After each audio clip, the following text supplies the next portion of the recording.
Welcome back dito sa ating programang Bayanihan dito sa UNTV. Kung kami sa Philippine Army ay mayroong Special Forces at Scout Rangers at ang Philippine Navy naman ay mayroong Navy Special Operations Group o NAVSOG, ang Philippine Marines naman ay mayroong MARSOG o ang tinatawag nating Marines Special Operations Group. Sa pagkakataon ito ay kilalanin natin kung sino ang MARSOG at kung ano ang mahalagang papel na kanilang ginagampanan sa pangangalaga ng ating kapayapaan at ang ating bayan.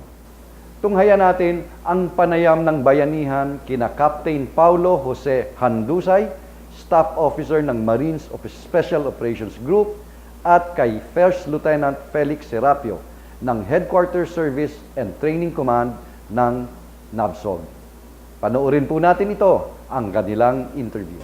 Actually, yung MARSOG po, na-create 8 years after ma-create yung Philippine Marines. Sir, lapit ka sa mic, ha? Nag-start siya as Marine Raiders company. Okay. So, ayun, nag-evolve hanggang sa naging 4th Recon Battalion. And then, ito nga, parang itong taon lang, naging Marine Special Operations Group na siya. Ang Marine Special Operations Group, ito yung special operations ng Marines. Kumbaga, bawat unit kasi sa Army, sa Army meron silang Scout Rangers at saka Special Forces. Ito namang sa Navy, Navy Fleet, meron din namang itong NAVSOG nga, yung nakaraang na-interview ninyo. Tapos ito naman yung sa Marines, yung Marine Special Operations Group. So, ang mga capabilities nito, ito yung airborne unit at saka scuba diving unit ng Philippine Marines. Ayun nga po, ang ating vision ay matugunan yung bawat mission na ibinibigay sa atin. At saka, katulad ngayon na marami tayong kidnap victims, particular sa bandang Mindanao. Sa Mindanao. So, ito po yung mga primary missions namin. Itong rescue missions po sa bandang South.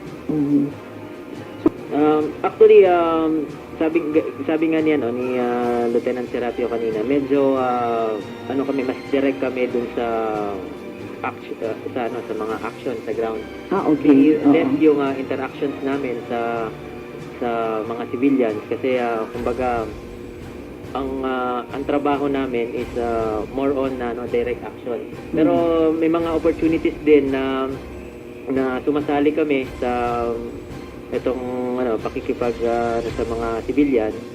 So ayun, sinusuportahan namin yung ibang programa ng AFP. Pero hindi kami yung direkta na talagang nagbibigay ng yung kumbaga paano ma-prevent itong mga anti-terrorism. More on na kami pagka kailangan na yung action, so doon na kami pumapasok. So kami kasi yung unit na yung parang pang direct action. So yun ang mas namin pinagtituunan namin ng pagsin. Actually, sa ngayon po, in terms po sa equipment, wala na kaming halos nasa amin na yung mga modern equipment po, nasa amin na yung mga in terms po sa firearms, sa vest, sa mga complete helmet. Actually, ito po nga, isa po kami sa nabiyayaan ng 1206 program po ng US. So, ito po, nabihisan po kami na parang ganun po, parang US. Kung ano yung suot nila, parang ganun din yung... Ano bang sasabi niyo naman dito? Actually, yun nga po ang isang malaking nagiging kinakaharap nga po namin. Itong pag-maintain ng mga gamit po na binibigay sa atin. So, katulad po ng mga NVG.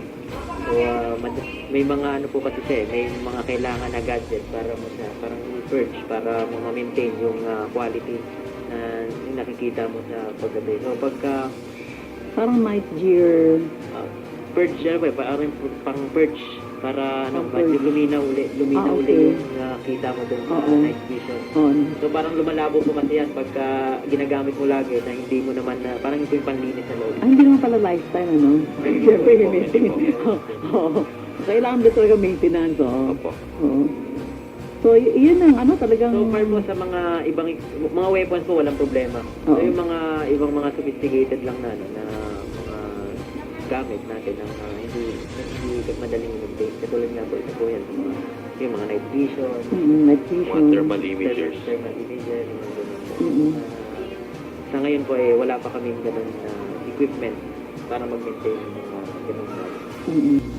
Opo na meron na po actually sa alam ko po sa ang Philippine Army po may capabilities ng pag-maintain ng ganung gamit. Pero dito Oo. na rin yung medyo parating na po tayo doon pero sa ngayon wala pa po tayo dun sa yung pag-maintain ng mga ganung gamit, Mm-mm. especially equipment. Hopefully.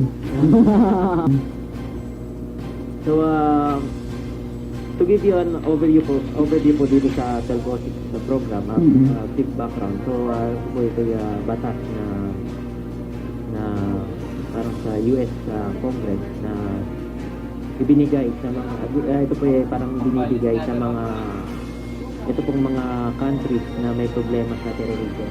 Oh, okay. Which is ang Pilipinas included dito? Oh, isa. So, yung actually, hindi lang po kami yung nabigyan ng ganitong program, nabigyan na rin po yung yung NABSOG, may unit po sa Philippine Army. So, ito po, kami naman po yung next na binigyan. Nagsisimula pa lang po itong self-office program na binibigay. So, binigyan nga po kami ng mga equipment at saka itong mga Ito na, ano na to, kasama na dun sa recent acquisition ng Marsol. Opo. Yung mga equipment na sinunation mo. Opo. Opo. Bali, part po yun ng training na yung mga sasakyang pandagat na ginagamit namin, like rubber boats, and then yung CERC na tinatawag Small Unit Riverine Craft, marunong po kami. But then, ang primary na kailangan sa mga members ng MARSOG is yung tinuturuan po kami ng paraan kung paano mag-insert through water sa dagat po. Opo. Parang school. May magazine, and then with battle dress uniform, and then yung combat boots. Bali po, pag once you've been a member ng MARSOG, pero depende pa rin po sa specifications ng trabaho namin, we do have 50% more sa base pay namin. Oh. Yes po, kasi Parang- because of the hazardous Hazard, duties na ginagawa namin. So, in regards po sa pagiging special, wala po akong specific na masabi kung bakit kami special, pero i-base na lang po natin yan sa history first ng Philippine Marine Corps. Kung nasaan po yung Philippine Marine Corps, yun po yung mga pinaka magugulong lugar sa Pilipinas. And then, before, the 4th Recon Battalion is the, matatawag po natin siyang tip ng sword. So, ngayon na MARSOG, which is nag-expand pa po kami, lumaki kami to cater the needs, yung mas marami pang needs ng ating environment. Yun na lang po yung masasabi ko. Kasi marami rin po tayong special and we are special in our own way. Okay.